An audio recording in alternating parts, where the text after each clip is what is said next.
and we just launched these suckers over the wall, and then we'd we didn't even know what we were shooting at, but we shot them into the resort. It was like for entertainment purposes only.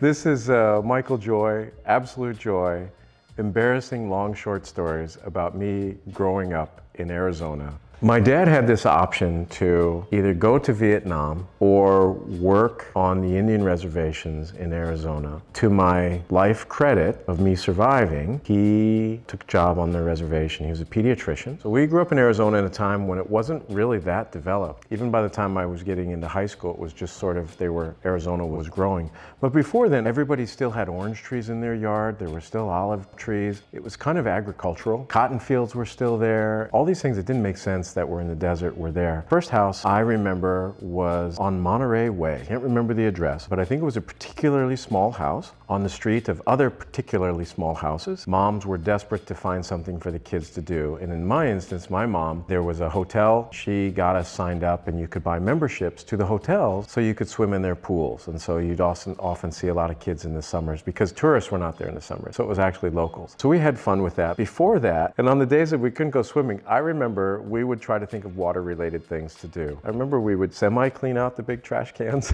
We'd fill them with water. Yeah, I swam in trash cans. This was maybe aqua attack. I don't know what happened. But later when I told that story as an adult, they're like, you swam in a trash can? That is nasty. I'm like, well, we rinsed it out. Whatever, we were into building our own things with wheels. And the reason is because of the Sappingtons. The Sappingtons, they were slight geniuses, and they were always doing wild things. I remember one time Corey came over, he asked my dad, he's like, can you take my stitches out? I don't want to. My dad's like, okay.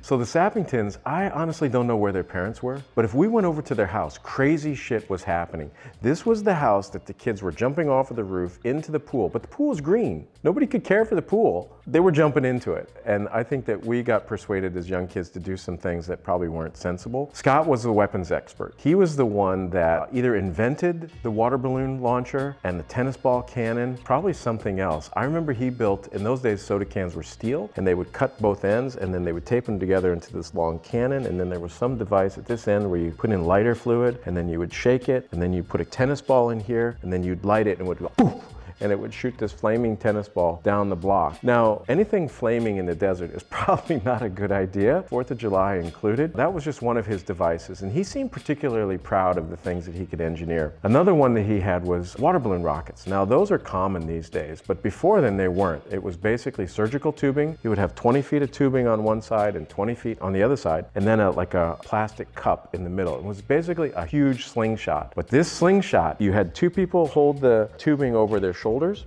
and then the third guy, he'd walk back and walk back and walk back and walk back. And they had water balloons in the reservoir of the water balloon gun. And man, if you filled up the water too much, the water would burst under the inertia of the launch. So they put them in there, and we used to launch those. I mean, they would see how many houses away they could hit. Those suckers flew 100 plus yards, easily 100 plus yards. What happened is I took all of this technology from that small neighborhood, and then when my dad's career got bigger, he bought a bigger house in a nicer neighborhood, and we lived on the back of a resort. There was a white wall, and then on the other side was this resort. And it was very unusual because there weren't a lot of resorts out there at this time. So what did we bring to the game? We brought water balloon cannons, and we used to stand up on the roof, two guys on the roof, pull this down, and we just launched these suckers over the wall, and then we'd